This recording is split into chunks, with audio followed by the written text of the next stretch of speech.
এই বেডিকে আমি ঠিকমতো চিনিও না, মনে হয় কোনো নায়িকা বা অভিনেত্রী বা কেউ হইব মিডিয়ার।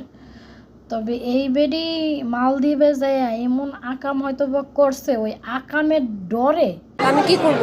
আমি তো সরি বলবো, আমি তো আপনার সাথে লড়াই করতে যাব না। সরি বলতে বলছে? হ্যাঁ, আপনাকে আমাকে জনসম্মুখে সরি বলতে বলছে এবং আমার সমস্ত ঘটনা যে আমি বলেছি সেগুলি সব মিথ্যা এগুলি বলতে বলছে। আমি যদি এটা না বলি সে আমার মালদ্বীপের সব ভিডিও জনসম্মুখে দিয়ে দিবে। আমি মনে পড়ছে উনি সাংসারিক। যাই হোক, বড় মাইশের বড় বড় ব্যাপার, আমি তো কয়টা কমেন্ট দেখি।